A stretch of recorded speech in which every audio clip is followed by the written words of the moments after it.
Boys, I have your next assignment. We need a Christian review of The Truman Show, and how the character of Christoph is an allegory for God.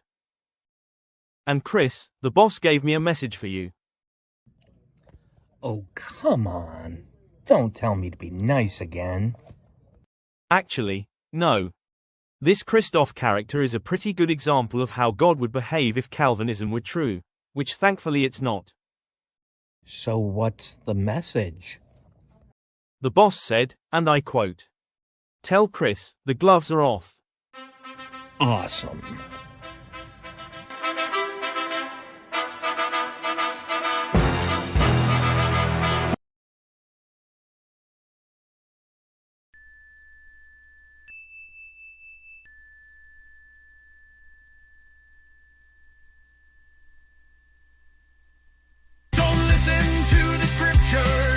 God decreed your sin.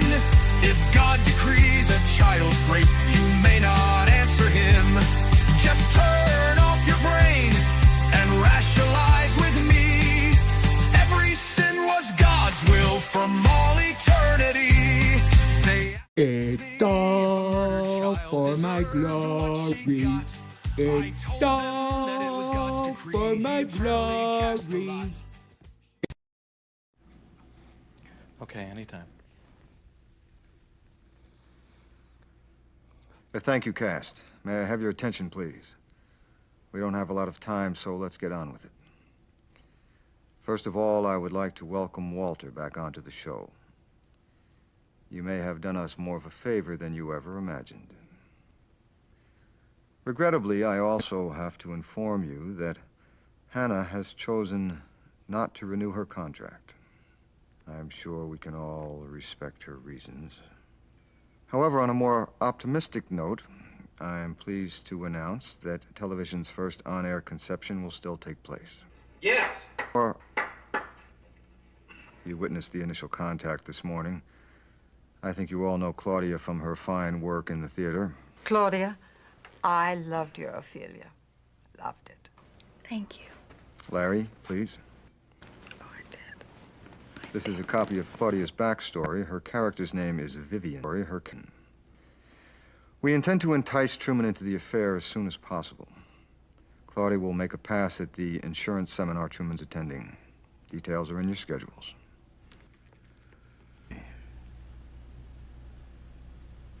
I don't have to tell you how critical these next few weeks will be. This takes us into the next generation. When the child is born, the network will be switching over to a 2-channel format to chronicle both lives. What happens when Truman and the baby are both on camera together? There will simply be duplicate coverage. Let's just hope we don't have twins. That will be all. Thank you. It's all That will be all. for my glory. It's all for my glory.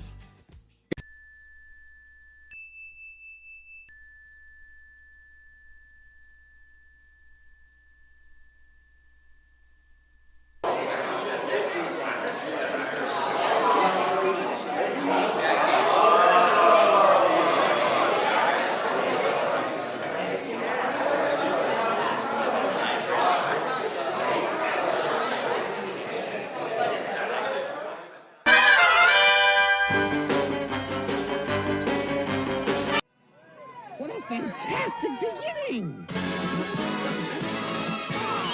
There'll be spectacle, there'll be fantasy, there'll be daring do and stuff like you would never see. Hey, a movie! Yeah, we're gonna be a movie starring everybody and me. There'll be heroes bold, there'll be comedy, and a lot of fuss that is for us so happily. Hey, a movie! We can watch it all develop, starring everybody and me. We'll take the world and set it on its ear. Come on, join in. We're gonna start right here. Tonight on Hey a Movie, we review 1998's The Truman Show, starring Jim Carrey, Laura Linney, Ed Harris, Natasha McElhone, and Noah Emmerich. Oh, good. There'll be mystery and catastrophe, but it's all in fun. You pay no money, wait and see. The movie is the ready way to stop it. Starring everybody. Everybody, and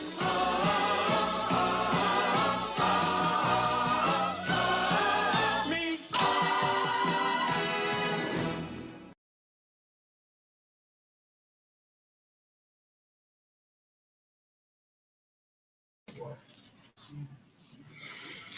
Welcome to Hey a Movie, the podcast where two Christians review Hollywood movies and discuss if their biblical and spiritual themes are biblically based. I'm Chris Bastito. And I'm Martin Glenn. And tonight we are going to be reviewing 1998's The Truman Show. So, Martin, this is one you really wanted to do. Yeah, it's one of the most prescient films I've ever seen in my life. Because you got to remember, this movie came out before reality TV came out. It came out before the internet was like YouTube and streaming and all their things that we've been experiencing where private life has become public life. Mm-hmm. This was before all that. It was an incredibly prescient film, and it's of also. Course, and those people who are on those shows at least know they're being recorded. So That is very different from what Truman experiences. Before we talk about the movie too much, I have to give you a basic synopsis of the film so everyone knows the basic idea of what it is that we're talking about here. Yes, please. Let's go ahead with your synopsis. Right. So the basic synopsis is this. The Truman Show is about a father who desperately tries to stop his son from moving out. That's really good. That's the film in a nutshell. So that's. Yep. So before we dive in, I want to comment on on our assignment here from the boss, because when we recorded It's a Wonderful Life, I was told I had to be nice, but tonight the gloves are off. And I ain't being nice. And the reason I'm not being nice is because while this movie does have some very strong spiritual themes, and I think as a whole, the movie does a very good job of establishing that while the God analog in the film is not God and is, I think, a straight up villain.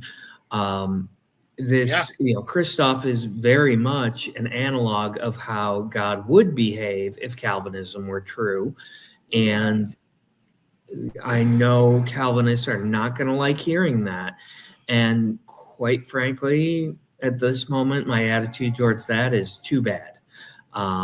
Just because I'm failing to present your system without the customary large dollop of turd polish that you're used to, I'm sorry, but your system makes someone I love a monster, and I'm not going to be nice about it. And let's talk about what that turd polish basically is in this case. Is that the reason why the Truman Show fails to be a full Calvinistic analog is because Truman actually does have free will in the movie.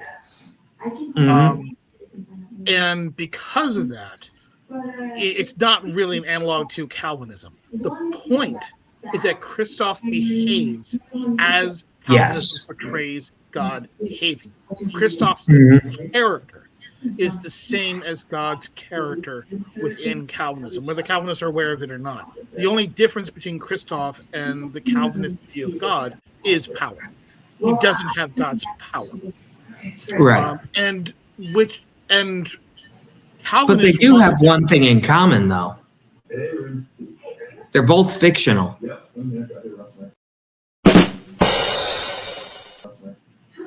Right. And the point is that Calvinists are always trying to defend God's power because they don't want God to look like that.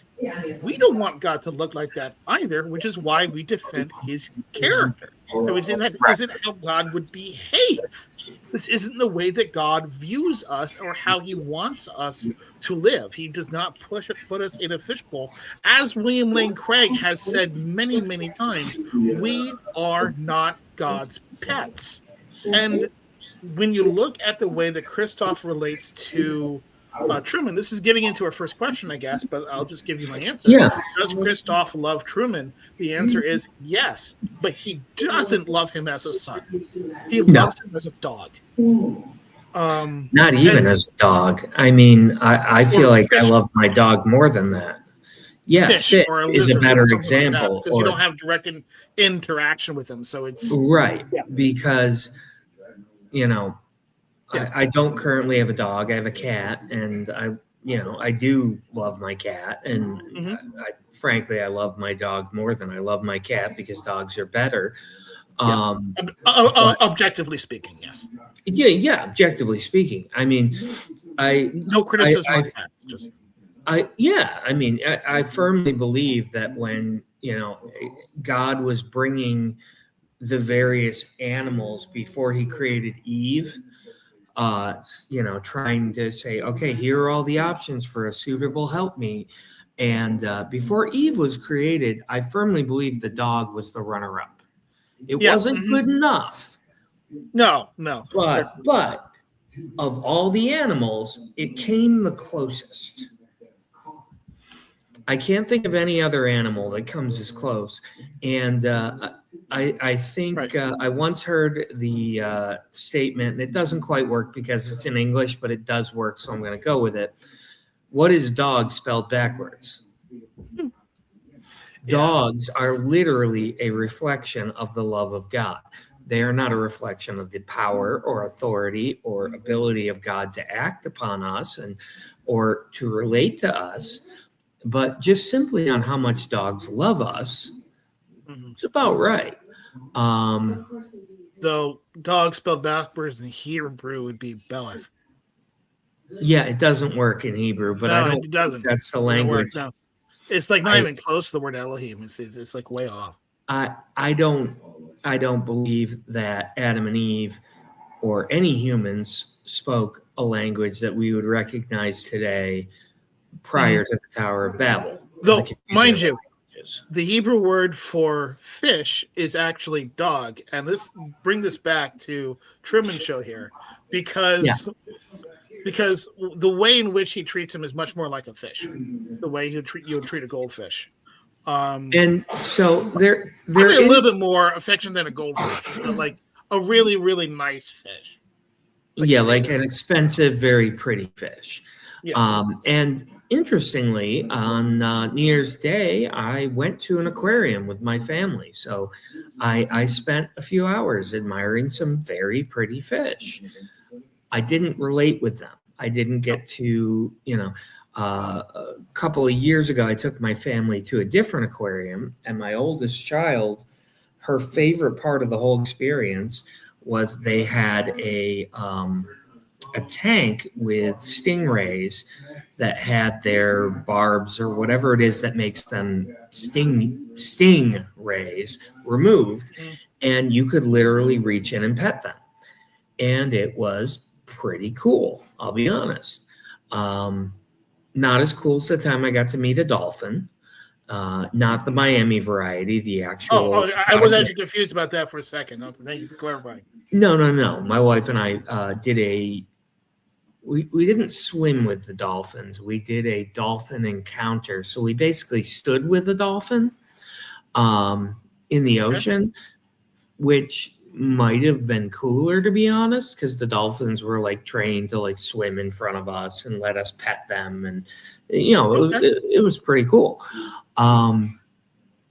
But that interaction, I mean, I certainly felt more bond with this dolphin that swam right up and let me pet it and let me touch it and let me interact with it than I did with any animal I saw on the other side of glass. I've always felt that fish are barely pets because they're really just decoration that you have to feed. But it's anyway, they're more on par with a plant in a pot. Yeah, I think the point has been made. And Yes. let's actually compare this to the Arminian view of God, because the Arminian view of God is based off of a very simple aspect of Scripture that I think I don't need to point to a specific passage, which is that God is our Father. Mm-hmm. We have been adopted. We have been made sons of the living God, according to John Mm-hmm. 1.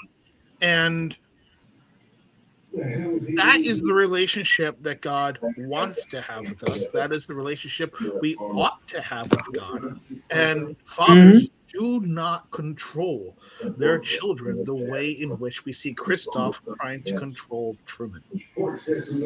There are times I wish I could, but yeah. but no, not mostly. I wouldn't, and I wouldn't want to.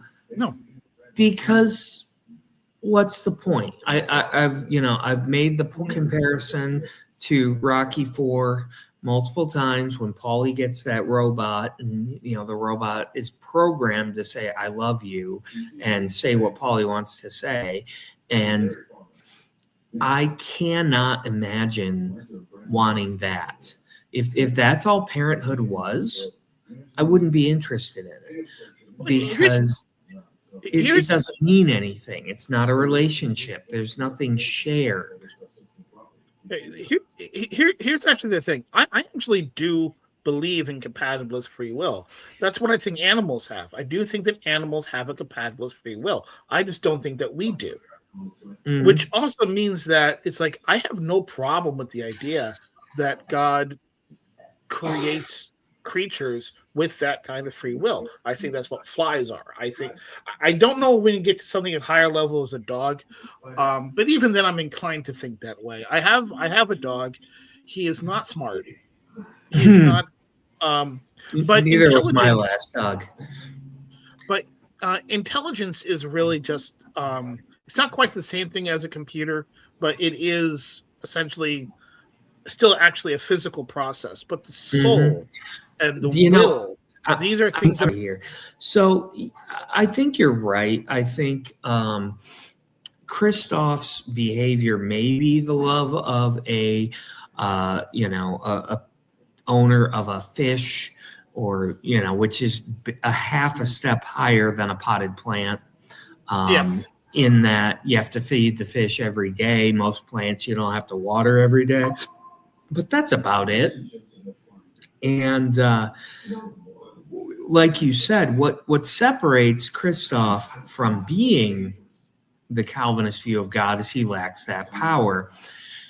And also it ties into the Calvinist answer that, why would I have asked this question countless times of Calvinists and have yet to get a sufficient answer. I can tell you, why did God want to create humans? What was the purpose that God created people? The answer I get is for his glory, to which I always respond to who?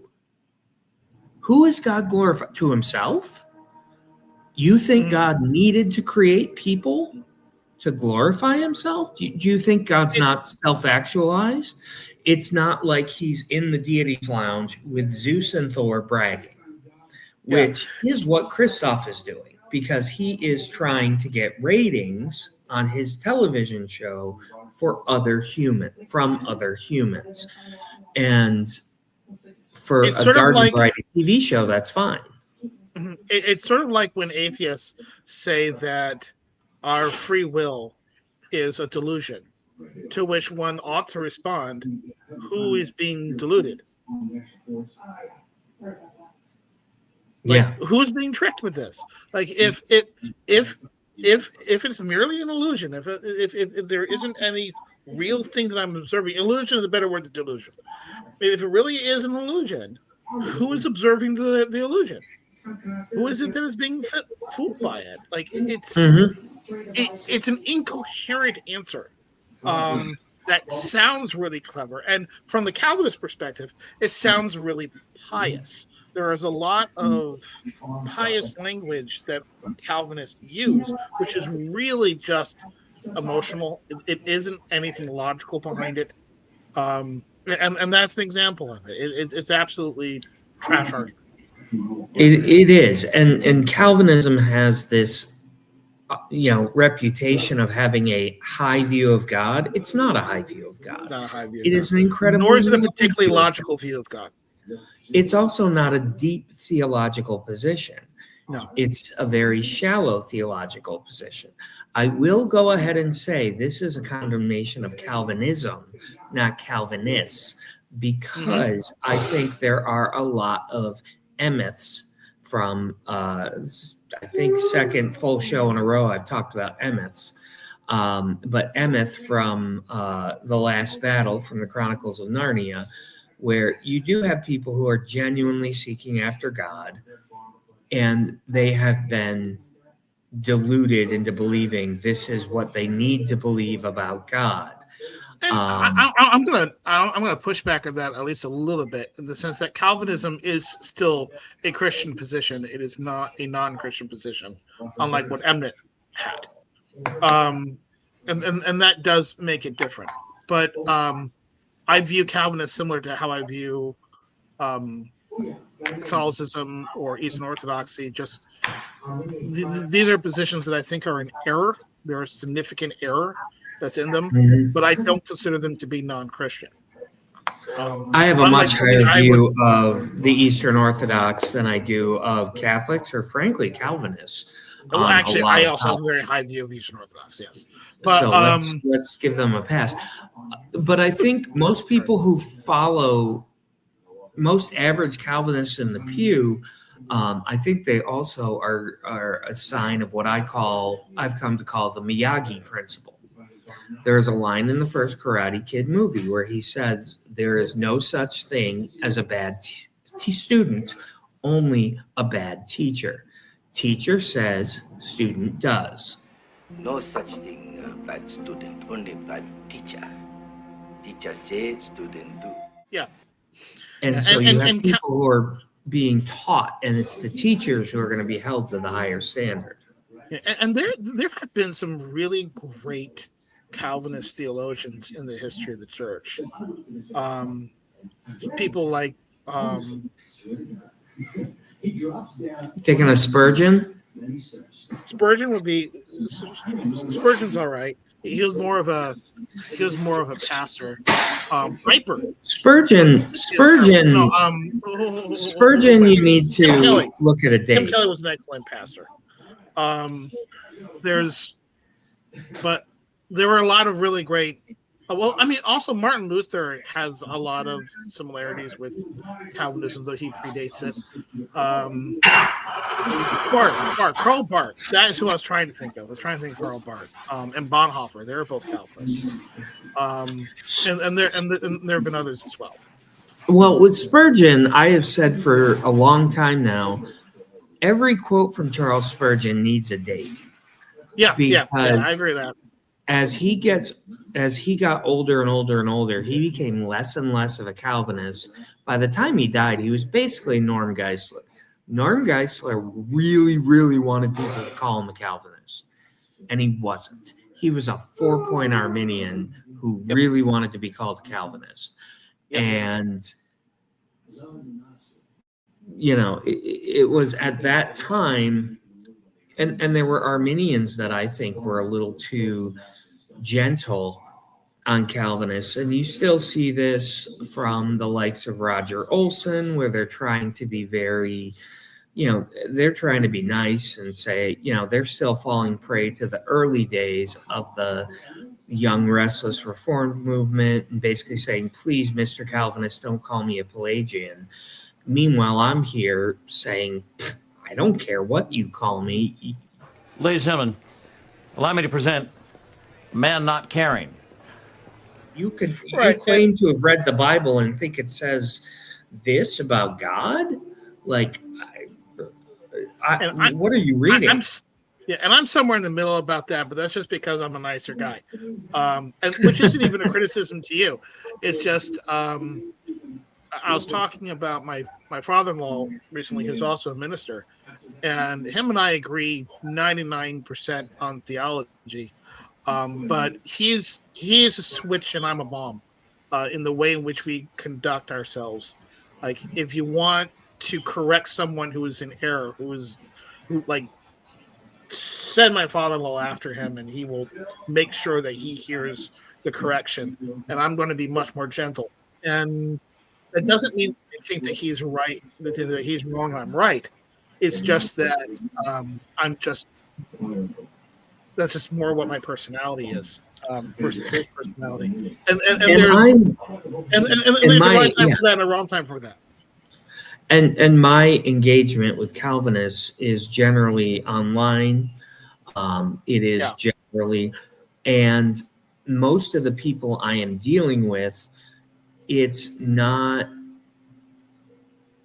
I'm not engaging to try and convince them. If I manage to do that, or if I manage to leave a pebble in their shoe that eventually gets to them, great. I'm more concerned with the impressionable people hearing these arguments, because at the end of the day, I care about how God is presented. And I care very deeply about this in a way that I don't care deeply about other things I think are incorrect. I am not going to go to the wall over infant baptism versus believers baptism. I can be, I can say, hey, you're follow Nicene Christianity and the basics of the faith. I think you're wrong about this, but whatever. I'm fine with it. If you're going to start saying and then claiming the Bible says that God creates people to damn them, and this somehow brings God glory, and this is what God wanted in creation in the first place, I'm gonna throw down the way I would throw down if someone slandered a person that I love. Right. And one of the major reasons why I am able to be nice to Calvinists is because they don't think through their theology. Like throughout my entire adult life, when I've been dealing with Calvinists right and left, they're always talking about, well, it's good that Arminians are inconsistent. Well, I think it's good that Calvinists are inconsistent. They don't think through their theology. I don't think Arminianism is inconsistent at all, or else I wouldn't be one. I don't really see the problem. No. No.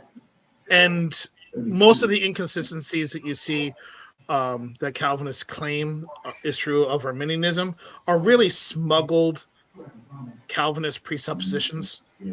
And I don't think the same can be true about the inconsistencies we see in Calvinism, because what Calvinists basically do is they just don't look at large portions of reality that you see them play out in other aspects of their lives. Right. And there is the feeling of, well, this is pious. This is, look at me. It is very man-centered. I'm one of the special ones. And I'm one of the ones that has this special knowledge that other people don't have. It's like conversing with a college student who knew about a band that later became super famous before everyone had heard about them. And they're so proud of this fact. Well, you look at Tulip. Right? So, like Tulip, who is totally depraved? Who was unconditionally elected? Who was limitedly atoned for? Who receives irresistible grace? And who are the saints that persevere? They're all humans. Every single point of 5-point Calvinism has to do with humans. And naturally. Okay. All right. I throw the ball to naturally. You don't. You throw it to who? Naturally. Well, that's it. Say it that way. Because the subject is soteriology. The subject is salvation. And God is the subject of salvation, but man is its object. And I can imagine some Calvinists clipping that, making me think, claiming that by object I mean objective, and I don't. What I mean is who gets saved? Who's the direct object of the act of salvation? And it is humans, necessarily, which means you can't talk about salvation without talking about man. And so then they say, like, oh, look, Arminians are talking about man all the time. Therefore, they're man-centered. It's salvation. What do you think we're going to be talking about? It's not like we're talking about divine attributes, which I can talk about without any reference to man. And not only that, if you want to talk about right. And my focus again comes back to, what did God want when he created people in the first place? And that God would want to create sentient action figures is beneath God, but that God would want to create people to have a loving relationship with them, that to me makes perfect sense as a father. That's why I wanted to have children. I wanted that relationship. This goes back to it. This goes back to my neo-Cartesianism. Is it possible that God would want to create a world where he only has pets? Is that possible? And I'm willing to grant to Calvinists that. Sure. It's possible, but it's not very likely. But it's not what Scripture describes. Right. That's the heart of it. It's just like whether it's likely or unlikely, I don't care. Because God is God, and he can do whatever it is that he wants. The question is, what did he do according to the witness that we have received by the Scripture? And what not it is only that what we have did he received do- by the Scripture is that we have been made children of God, that he views us as our Father. Right. And not only what did he do, because there's a lot of things I am capable of doing that I just don't do. I mean, my cat weighs about 12 pounds, and if I wanted to pick her up and punt her like a football, I could do that. When she starts climbing the curtains, I feel like doing that, but I don't. Still, please don't. Yeah. I choose not to. I don't. There are lots of things I am capable of doing that I simply don't do. When I wrestle with my son, I can win that wrestling match like that. If my goal was to gain a victory in that match, it would be over in seconds. I can't say that about my oldest son anymore. Just say it. I can say that about my younger son. I can't say that about my older son anymore. Right. I can still beat him most of the time, but now it's only most of the time. It's right. Not all the time. I'm not trying to gain a victory. Yeah. I'm not trying to win a battle. I'm not yelling. I'm not trying to win a battle. I am, in fact, if I was actually engaging in competitive combat, the way I would proceed with that combat, or if I was in an actual fight where I was protecting myself or someone else, the way I would use my what skills I've learned and still retain over the years, the way I would throw my weight around, the way I would approach somebody were to break into my house right now, the way I would fight is very different than when I'm having a play around wrestling match with my son. Why? Because the purpose of this is not to win a competition, and it is certainly not to harm him so he won't harm me. It is a relational act. It's a game. We're playing for fun. And when I pick him up and throw him, which I do all the time, I'm throwing him on something soft. And when I pick him up and, kind of like I'm body slamming him, I am literally actively trying to absorb any shock for him. I want me to hurt, not him. I make sure he lands on me. Whereas if I was in a real fight, I'd be moving out of the way and letting him smack into the floor. I'm protecting him in the encounter, not trying to defeat him, not trying to hurt him so he can't hurt me. I let him hurt me because I can take it, because I'm a grown man and he's not quite 4. So it's a relational aspect of it. I'm doing it to engage in play with my child. So I want to switch hats for a little bit here, because one of the things that we're talking about. My other one's in the car. So we're talking about God being our Father, and you're talking about the interactions you have with your son. But there is a major interaction when it comes to our relationship with our sons is very different than God's relationship with us. And I brought this up briefly early on, that the principal difference between the Calvinist view of God and Christoph is precisely the fact that Christoph does not have the kind of power that God has. God's omnipotence is not present in the film that you can see him emulate it. Like the allusions between Christoph and God are clearly intentionally in the film. I mean, at the end, he calls himself the creator. Slight pause of a television show. I mean, like they weren't hiding it. So let me just switch hats really quickly here. This is my Calvinist hat. All right, so now I'm a Calvinist because this is what Calvinists wear. All right, you know what? This is stupid. Anyway, I thought it would be funny, but no, I think it just came off as dumb. Thinking as a Calvinist for a second, couldn't you say? Wait, hold on. Let me pause. Wait. Okay, before you do that, I've got my Calvinist hat on here. Hang on. Okay, go on. All right. So what a Calvinist would say, and you can pretend to be Jim Pearl for a second, is that you can argue, hold on, what Christoph is doing is ridiculous because he doesn't have the power to pull it off. Because he doesn't have an omnipotence, then therefore, sure, it all looks bad and all of it looks ridiculous because of the amount in which Truman is fighting back. However, if God is omnipotent, then God controlling every aspect of our lives becomes an inevitability.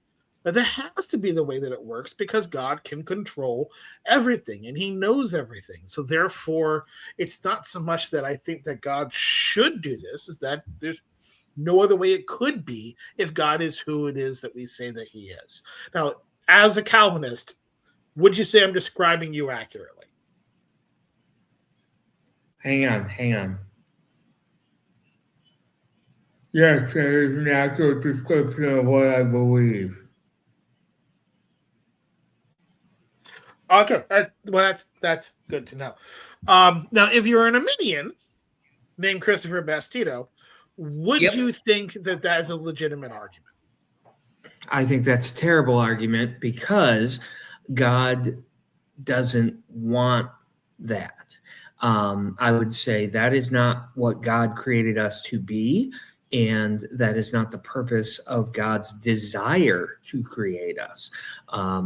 The fact that God, I mean, Scripture is full of evidences that God did not create us just to control us. And I'll give you one passage right now that is very early in Scripture that tells us that Calvinism and this idea that he's just going to control our every decision is, goes against God's design in creation. And I'm going to go way back to the beginning here, quite literally.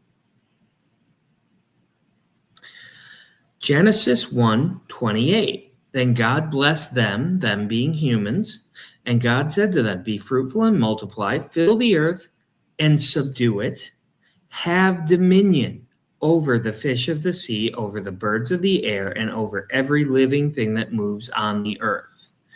God created us and then put us in charge as his viceroy.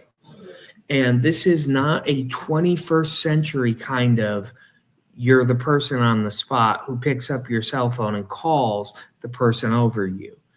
This is more akin to the governor of a Roman province, like, say, I don't know, Pontius Pilate. And Pilate couldn't check with Caesar on any decision and get a response in time to deal with a problem. He was there, or anyone else in that role, they were there and in that position so that they could make a decision based on what their orders were in the moment, and then deal with the consequences thereof. It makes absolutely no sense to have people who are going to have dominion over creation when we're just living out a script. Setting that aside, there's also the question of why does God want us in the first place? Why did God create us in the first place? For that, I come back to Genesis 3:8, where it talks about right after the fall, God came down to go for a walk with Adam. Yeah. And this is such a small passage, it's so we can go over it, but the way this passage reads is that this is something that for however many days, they were, or weeks or months or years, Adam and Eve lived in the garden. And we don't know.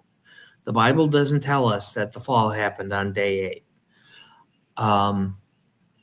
However many long, this is something God did every day. Mm-hmm. That he literally took time out of his schedule to go for a walk with Adam, which is beautiful. God wanted to go for a walk with his son. And I get that.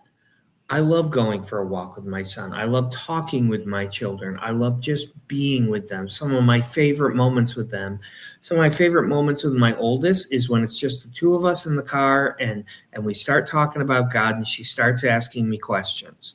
And I get to share with her who God is. And she asks me questions and I say, look, I've been walking with God a long time. This is what I've learned. This is what the Bible says. When we get home, let's open up the Bible and look at some passages. But it really, I love those moments. Even if we're not talking about deep things, even if she's telling me about school and what she's learning, or even stuff I don't even care about, it's still important to her. And I love seeing the fire and passion in her eyes about these things. What God doesn't do does not compare to what Christoph can't do. And the assumption that we think God doesn't do certain things, meaning that we think that he can't, is ignoring all the theology that we put into and all the talk that we put into and all the, quite frankly, earnest, loving reflection that we put into the fact that God chooses not to do things because he wants to give us space to grow and give us the space to have a relationship with him that is meaningful. And that is so much at the heart of our theology that Calvinists just goes over the head, goes straight over the head. They're not even aware that we're thinking this way. Right. Like most Calvinists would hear the answers that you just gave and think he's not answering Martin's question. He's not dealing with it. And I'm hearing what you're saying. I'm like, oh, I know exactly why he's talking about what he's talking about. Because what you're talking about is God giving us the space to have the relationship. That's exactly what you're talking about. And how much he prioritizes that and how much he cares about it. Like we because we see God as a personal being, rather than just simply seeing him as a function of the cosmos, we don't just simply judge him based off of his power. We don't just simply consider him based off of his power, but also based off of his motives. And if anything, we give motives much more attention than we give just questions of what it is that God can do. Because it's not like one pool ball hitting another pool ball and sending it into a pocket. More like one pool ball coming up to another one and saying, "Sir, would you mind going into the pocket?" Like it's an entirely different dynamic. And this episode of Hey a Movie has been brought to you by Fire, your source for heat, cooking, and on special occasions for God to communicate verbally with man. Fire is another fine product of Yahweh Triunity. Right, and that is why, when you look at a story like the story of Jonah, and I've mentioned this on the channel before, God did not prepare a great bird to redirect Jonah. And Nineveh is landlocked. It is literally 300 plus miles inland. And so when God prepared a great fish, and it wasn't those flying ones from Mario Brothers,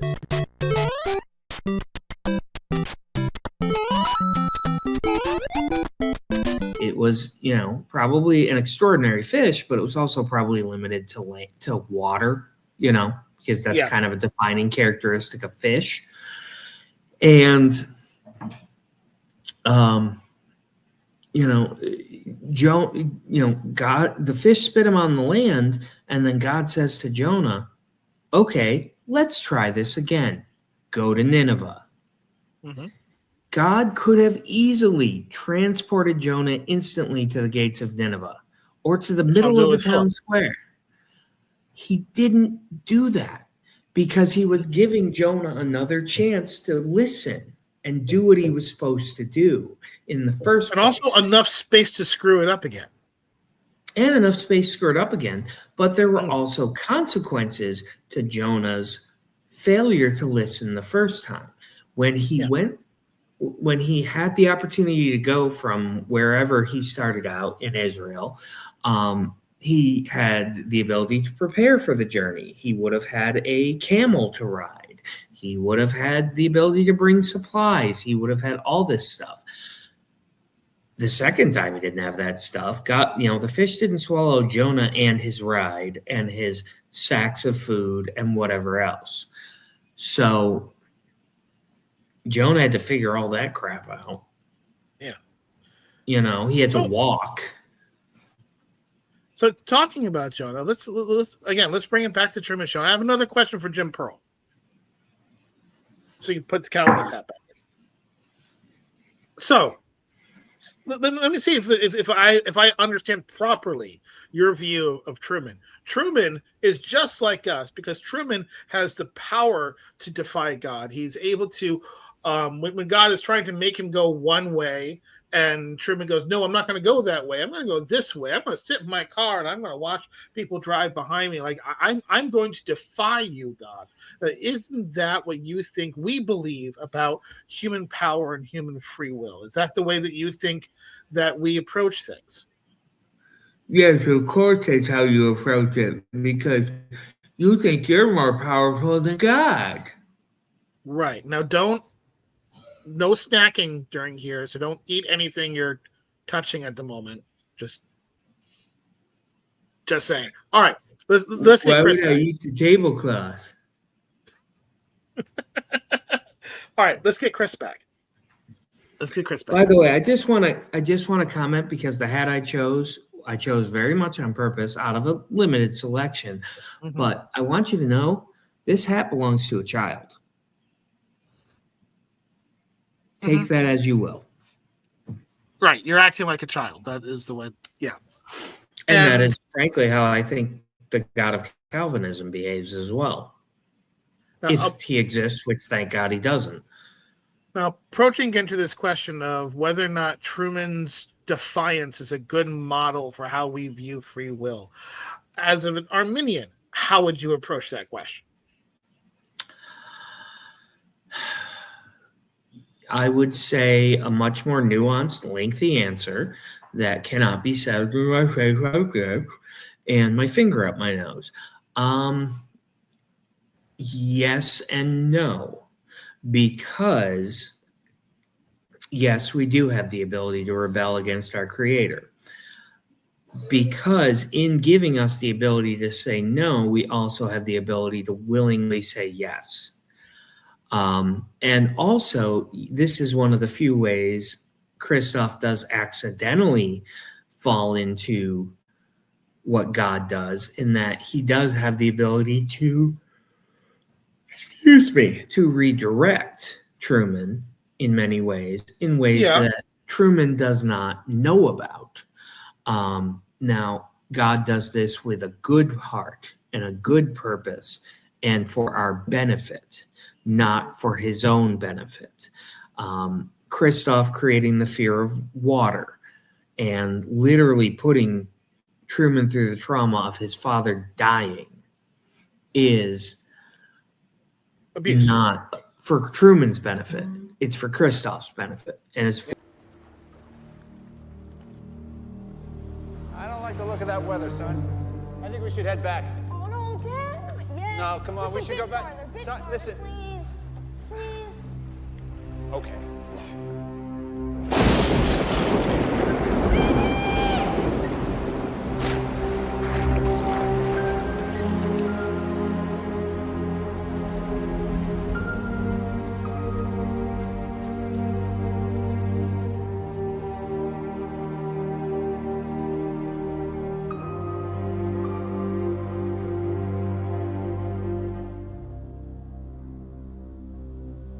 or the viewer's benefit. This is not something that it may happen as a consequence of decisions people make, but it is not God's ideal for people. It's not ideal for us to not have both our parents, for example, or for someone to die. That was not the world he created. The world God created didn't have death. It didn't have disease, which begs the question in my mind. I'm always wondering, like, what was the purpose of creating mosquitoes? What was the purpose of creating viruses and bacteria? I have an answer for the second one. I don't have a good one for the first, unless it has something to do with pollination originally. My best guess on the purpose of creating germs, as we know them now, is that they were like what are known as probiotics or healthy bacteria. There are bacteria in our bodies whose job is to help digest food, and they serve a positive purpose only. And so I can only imagine that these, the original kinds of these bacteria and viruses, etc., only served that kind of a positive purpose. Okay. Or perhaps a neutral one, or a positive for something else. But yeah, I mean, I do, we do agree, we both believe in the concept of microevolution, evolution within the kind of animal. I don't think Noah brought 2 Chihuahuas and 2 German Shepherds and 2 Golden Retrievers and 2 whatever on the ark. I think he brought 2 dogs. And they probably were not Chihuahuas because they survived. Right. And I'm even okay with the idea that dogs and wolves and foxes have a common ancestor, that horses and zebras have a common ancestor, that cows and bison have a common ancestor. Like, that's still cattle. That's a different topic that we don't need to go into too deep. But I think certain things happened as a result of the fall.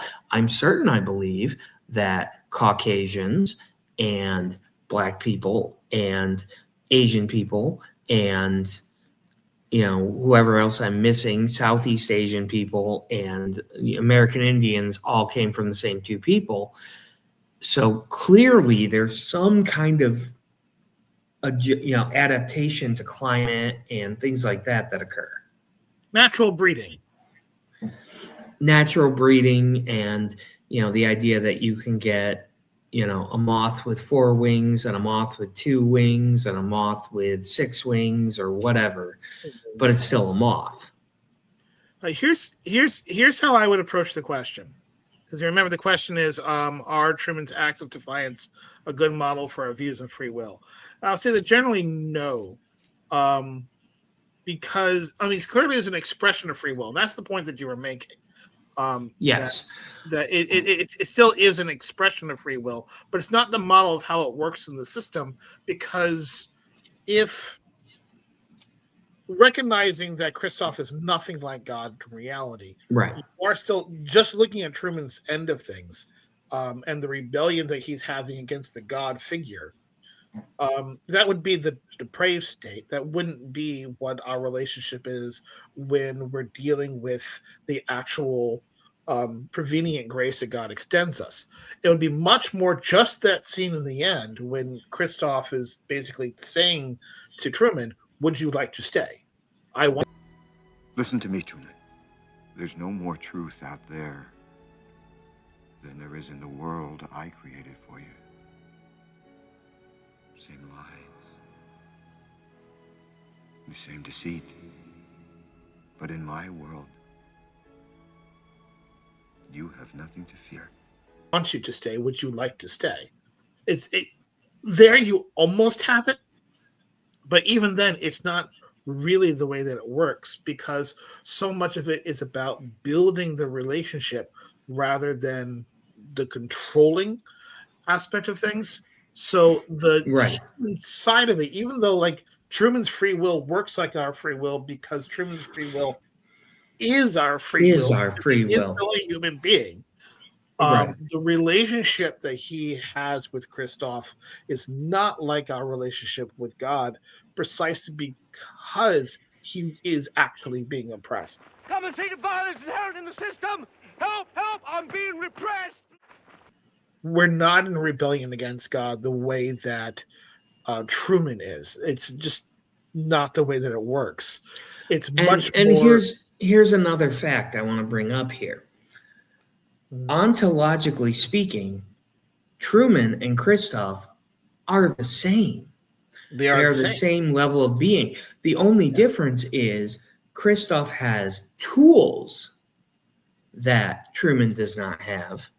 So he does have tools, but that can be seen amongst groups of people too. When explorers with guns encountered native tribes, for example, or imagine today, if we found Aborigines who still had the technology level of the 15th century tribes in the early Americas, and they encountered us today with our firearms and our vehicles. Like, that's a difference in technology. They're still humans, but it's not a difference. There's still the ability to, there's still the ability to procreate between two people, for example. And let's actually go back to the Jonah thing, because that's when I started asking this question when you were talking about Jonah. Truman has a Jonah moment where he hides from God, just as Jonah tries to hide and runs away from God. By digging that tunnel, he then gets on a boat and he's traveling away. And here is the fundamental reason why the way that Truman's acts of defiance are very different than ours. Truman succeeds. Fundamentally, Truman succeeds. What happens to a human being in the Arminian model to someone who perpetually defies God? Is it that he actually manages to sneak away from him? No. Does he actually manage to get on a boat and sail away? No. At some point, God puts him away. And not only that, completely in God's control. At no point does God lose us the way Christoph lost Truman. Christoph couldn't find Truman. Yeah. Right. Excuse me 1 minute while I plug in my computer. Keep talking. I'm right here. Okay. So the very reason why this fails as a model to how we ourselves rebel against God is because we have a higher view of God's sovereignty than the movie does, because of our belief in God's power. And the whole claim that we don't believe that God is sovereign, it's just a lie. The amount of times in which I talk about sovereignty from the pulpit is incredibly high because I recognize that God is my king. And in fact, actually, I would say that we have a deeper, more biblical view of sovereignty than Calvinists do. It's not that hard. It's not that hard. But we do have a very high view of God's power, a very high view of God's sovereignty, which is why the idea of Truman hiding out in a basement and digging his way out and tricking God is just absolutely laughable to me. Much the way in which you have the story of Rachel stealing her father's idols and then hiding them away and defiling them. And it's the same kind of humor. It's like, what have you done? Like Laban comes up, what have you done to my gods? You've stolen my gods. Like, I've stolen. There were gods I couldn't. Yeah, you can't steal my God from me. No one's going to steal my God from me. That's ridiculous. And I'm not going to be able to sneak away from God either. It just doesn't make any sense. He sees you when you're sleeping. He knows when you're awake, and he doesn't check lists twice because he doesn't have to. Right. Exactly. And that is. God either. Huh? But Santa Claus is nothing like God either. He's closer than Christoph, but only the St. Nicholas version, because St. Nicholas was awesome. He was. And I mean, even the modern pop culture version at least is kind and benevolent. So that's still pretty that's significantly better than Christoph or the Calvinist view of God. And it really boils down to Christoph is masquerading as God. He actually isn't God. He's playing God. And the only reason he can pull it off is because he has technology that that Truman doesn't have. It's more akin to 3PO being levitated by Luke and convincing the Ewoks that he's a god. 3PO. Tell them if they don't do as you wish, you'll become angry and use your magic. But Master Luke, what magic? I couldn't possibly. Just tell them. Toronto gosh. Toronto gosh. Terway, which was to the you waited so ya.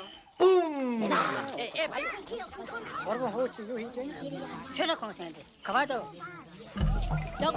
see, Master Luke, they didn't believe me, just as I said they wouldn't.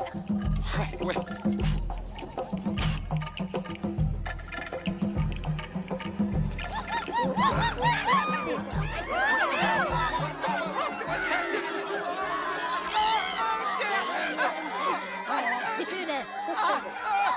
Put me down! Somebody help! Now, I wasn't planning on addressing this question from the perspective of Calvinism, but I think that there's a connection here too. Let's talk a little bit about just Christian ethics for a moment and the morality of what it is that Christoph is doing. Because Christoph's justification that he gives for what it is that he's like, his real world reason is money, because this is his job, his career. But at the end of the day, I do think he's acting from what he believes to be Truman's best interests. He does seem to care about him. I didn't say that he's right about those best interests. I think he's deceiving himself. I think he's an abuser. But abusers are very good at lying to themselves about what they're doing. And in that sense, the justification that he gives is that he has created a safer and better world for Truman to live in than the rest of us have to live in. Now, let's pretend for a moment that he's actually right about that. Would that justify it? Would that make him moral? And why not? Because both Truman and Christoph, if they were real people, were actual image bearers of God, created by the real God, and created to have the ability to make free decisions and to truly be able to, it's one image bearer lording it over another. It's a form of slavery, which is wrong. And also, in a very real way, kidnapping in a sense. Yes. Because what he's done is he's robbed. He has robbed Truman of his own agency. His own agency. That's the right word. I wasn't quite thinking of it, but yes, he has robbed him of his agency, which is a great immoral thing. I believe that Jefferson was quite right in saying that God is the God, that we have been endowed by a creator with certain inalienable rights, among them being life, liberty, and the pursuit of happiness. And liberty is an incredibly important right that God has endowed us with. Yes. So, hold on. Pause again.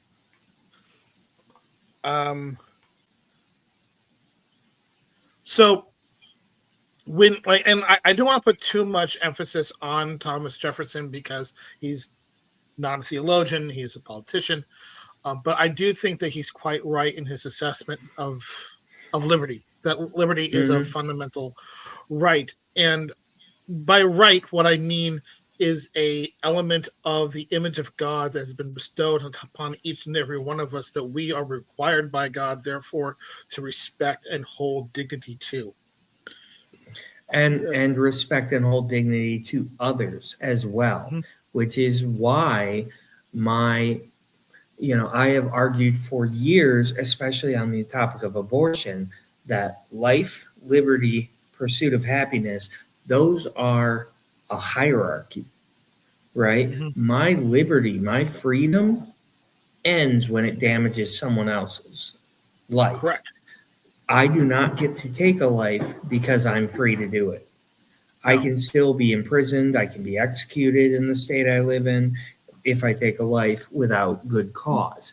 Or to use an older, a simpler version, my right to go like this ends at your nose. And also my liberty does not overwhelm your my right to pursue happiness does not overwhelm your liberty, nor do I have a right to take away your liberty for your pursuit of happiness, which is what Christoph does. He takes away Truman's liberty so that Truman can pursue happiness. Well, I'm sorry, but no, it doesn't work. You don't like get that. to make that choice for him. Right. He has to make his own choices. And that's part of what it means to have a relationship with someone and to recognize them as full human beings. And that's what makes this fictional show different from modern reality TV, is the people on modern reality TV have at least consented to being on that show. Now, they're not being tricked. God is not held to the concept of rights the same way that we are, because God is God. We are not God. But it is still true that he has chosen to endow us with the image of God. And because he has endowed us with the image of God for his own sake, for his own creative intent, for his own theology, for his own desire to have us as relational beings who can love him back. He is also going to respect, on some level, that image of God, which means that he's not going to violate it without reason, without good reason. Right. And having a nice fish to have on his desk is not a good reason. It's not a reason that God would consider to be a good reason. And I don't think God would have created us if that's all he wanted. No. And there's a lot of other immoral stuff that Christoph is doing too. It's not just the immorality of the way that he treats Truman, it's also the immorality of the way he treats the other actors. And the morality of the other actors themselves. I mean, like, you look at you had that cutscene earlier on where Marlon is very sarcastic about their treatment of Truman. And actually here, you and I had apparently interpreted that scene a little differently. I interpreted it as Marlon being very sarcastic and very angry about the way in which all of them are treating Truman. But notice how he can't get out of it. And there's an act of cowardice that's there. But it's also, he's in a position that he was put in when he was a child. And right. I didn't think of it that way. Well, I mean, I'm sure, feels somewhat trapped, just as much as Truman does. He doesn't get to be with Truman unless he participates in this show. That's true. But at the exact same time, he helped search for Truman. Right. And he was the one who he gave that speech while they were both drinking the beers. Yeah. I'd have to be in on it too. You could see the character breaking. You could see that the character, the actual act, that the more than even the actress playing his mother did. Oh yeah, much more so. He was having the mother was fine with it. Yeah, and which she's cold-hearted. Yeah, she's perfectly fine to see this person who is playing her daughter-in-law and to some degree at least married to her son, really is her daughter-in-law, leave the show and is, complimenting the actress coming in to play the new love interest on her performance in some other show. And for her, it is what just is wrong with this person? Yeah, what is wrong with this person? Yeah, this isn't recasting, a kid in a show. Right, and Meryl herself, I mean, she is a piece of work. She doesn't have her heart in the marriage. She has no love for him. She's only there, I guess, for a paycheck. Though you have to wonder how advantageous is it for her to be on this show? She has devoted, I have to guess, 10 years to this show. 10 Probably years? at least, yeah. Because they met in college, and sure, that's a good gig for an actor. I'm sure she's been paid very well, but she seems to have had long-term plans. Eventually marry again. When was she planning on leaving? She always was eventually going to leave. Which is terrible. Terrible person. Absolutely terrible person. Great actress. So the actual yes. real actress. The real actress playing did a wonderful job. This is not in any way an indictment of the people playing characters, because unlike the fictional show, all the actors knew they were playing roles. Yeah. And so that changes everything. You know, an actor playing a role that is being openly admitted and understood as fiction, you know, I don't hold that against them. You know, right. I don't. Would you hold it against Truman that he divorces Meryl? No, because she had been deceiving him this whole time, helping to enslave him. And so, no, I would not hold that against Truman. That is definitely under the 3 A's that our longtime pastor talked about, of the 3 acceptable Christian reasons for divorce. The 3 A's: abuse, adultery, abandonment. And Addiction that is another one that I've heard. Which is addiction. Addiction is another one that I've heard. When a person loses control of themselves, that's probably the weakest out of those. But there could be an argument when a person is so far gone that they're not in control of themselves. They're not. There is a point where I would say there's a line between separation and divorce, depending on what the other person does with that. You know, there are times where you need to escape in whatever for their better good. If they're dealing with addiction, if you need to protect the children or yourself. I mean, it is definitely a gray area. It is one of those human where, you know, we talked about Hillel and the other ones of the Pharisees. And that is one of those situations where the 2 schools of the Pharisees, where the difference becomes there are exceptions sometimes. Yeah. And that is, you know, the law of Moses even codified exceptions. This was abuse by Meryl's part. She was, yes, at the very least, complicit in Truman's abuse, including the psychological manipulation of making him afraid of water and keeping him entrapped. Well, she wasn't part of the story at that point, but she was active in maintaining it. Right.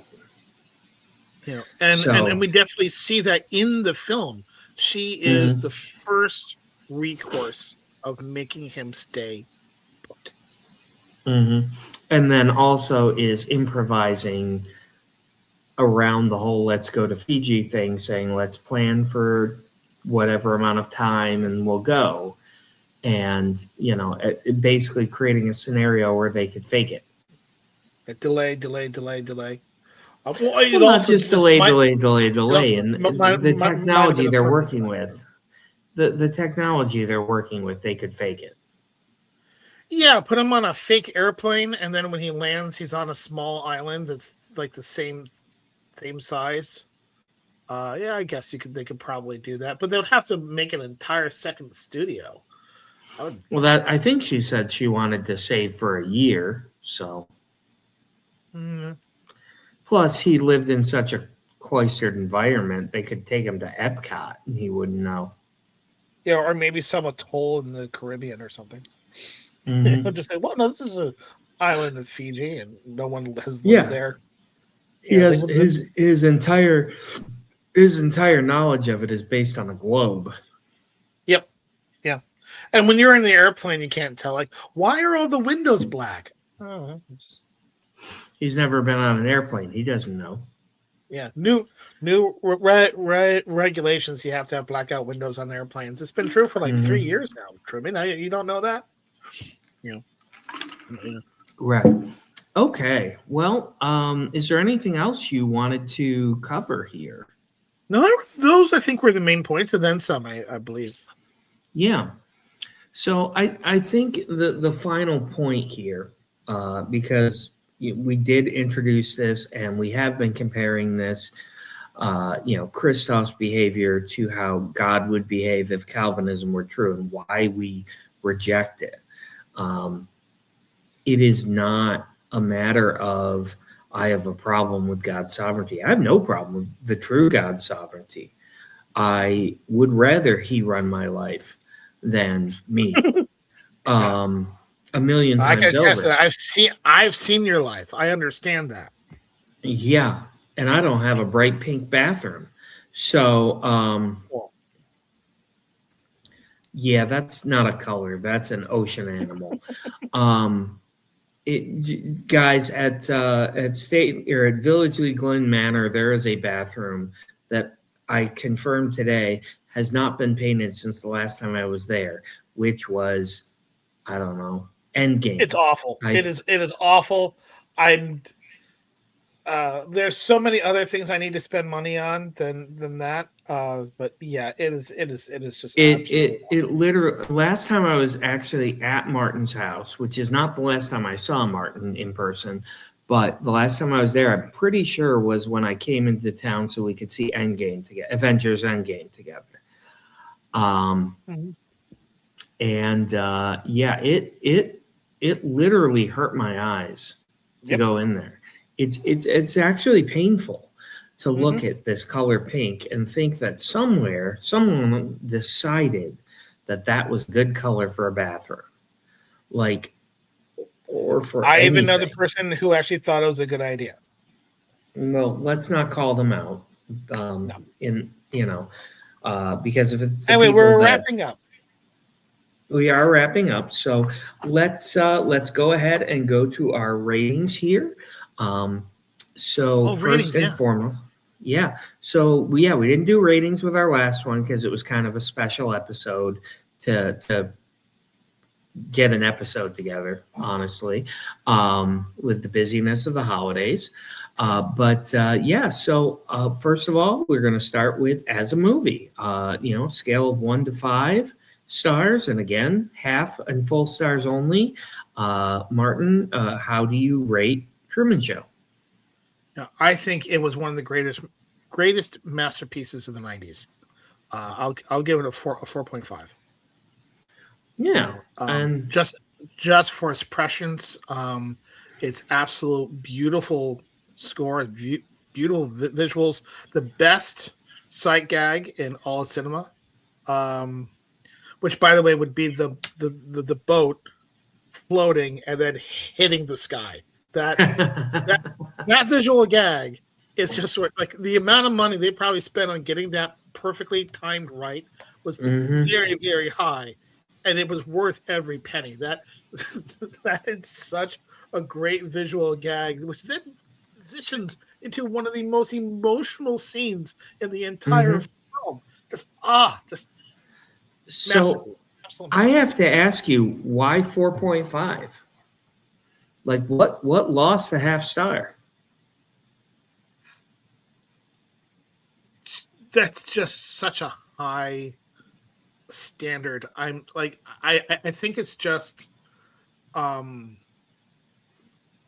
think the film has lost so much of its influence because so much of what it predicted came true I mean, like, I do not understand why Truman Show isn't talked about more, but the fact that it isn't tells you that it doesn't quite latch on to the imagination.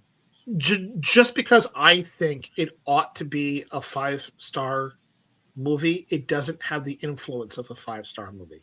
Okay. And that is literally the only reason I'm dinging it half a star. I hold the movie in very high regard. Yes. And that's a good enough reason for me to match your rating there, because it is a really good movie.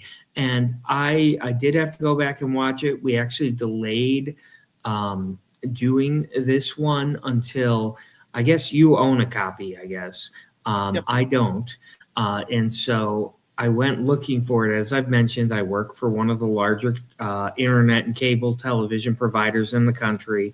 And as part of my free cable TV package, I have basically every streaming service known to man, with the exception of Netflix, Apple TV, and Prime Video are the only ones I don't get for free. And then I can pay a few extra bucks if I want them commercial free.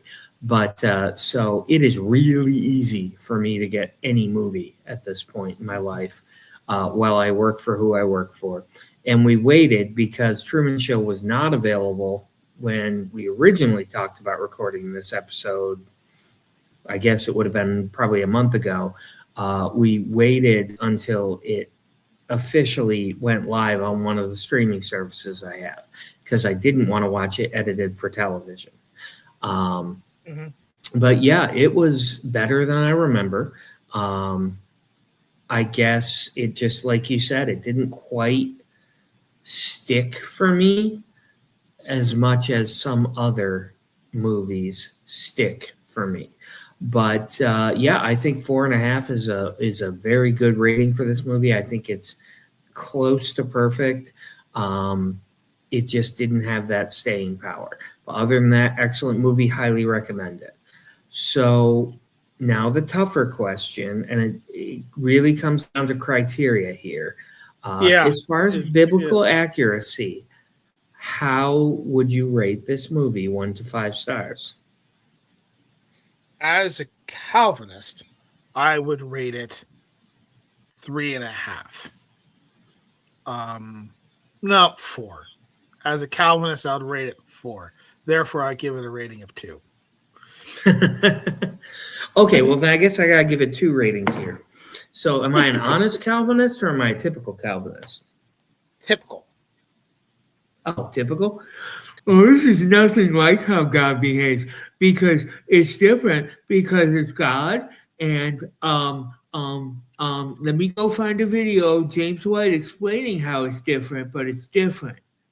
So 0 stars, because you don't understand Reformed theology.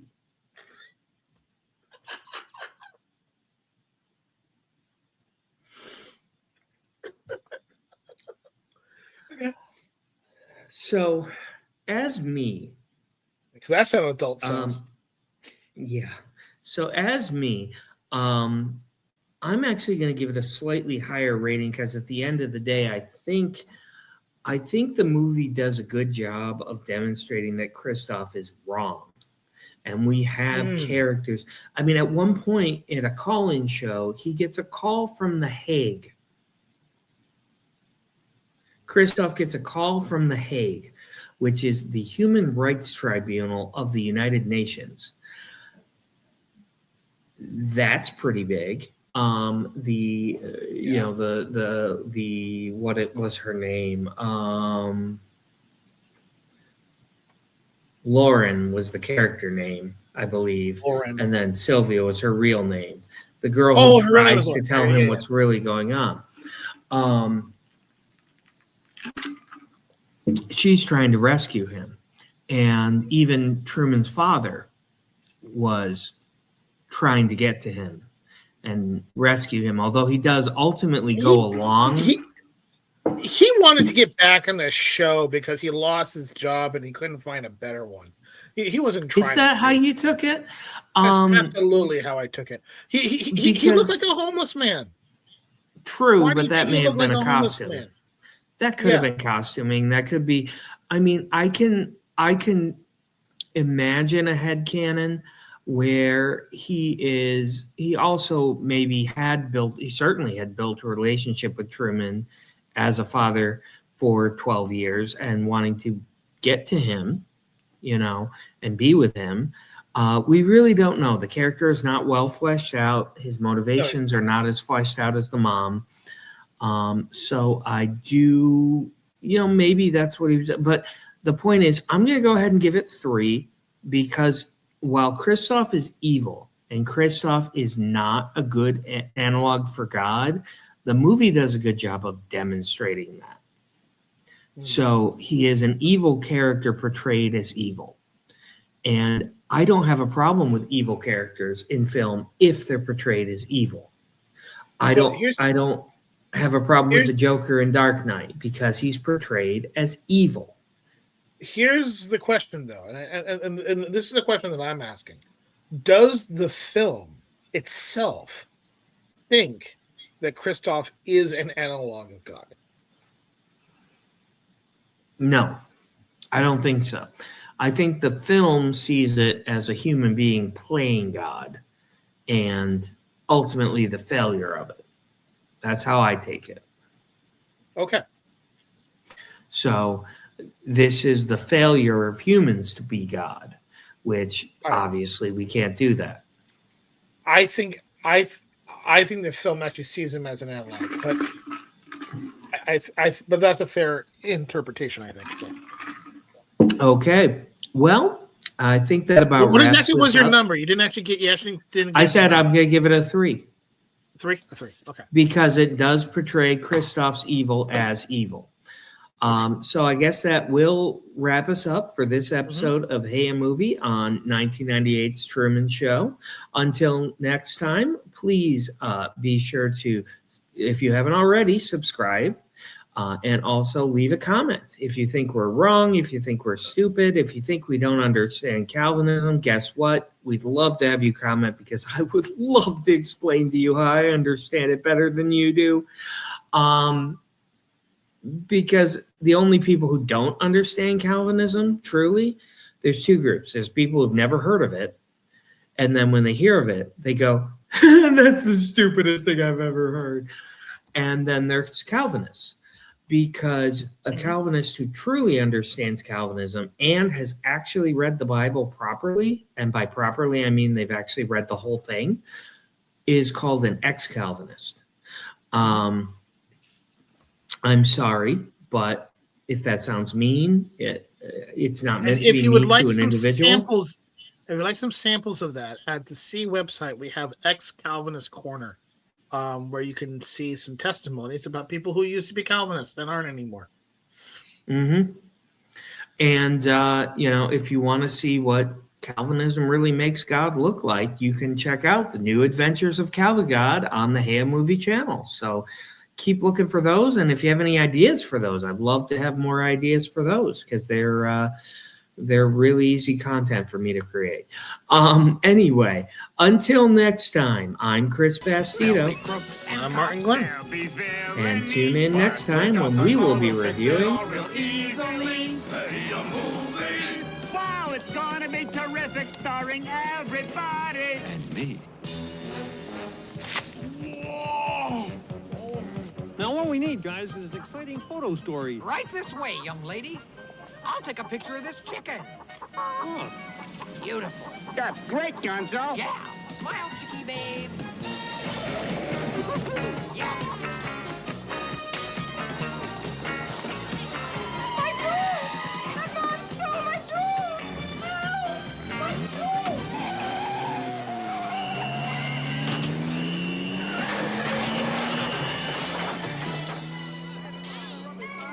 Look up. Hey, do you want to make the front pages or not? Kermit, I got a great picture of the chicken. Oh, good. There'll be mystery and catastrophe, but it's all in fun. You pay no money, wait and see. Hey, a movie.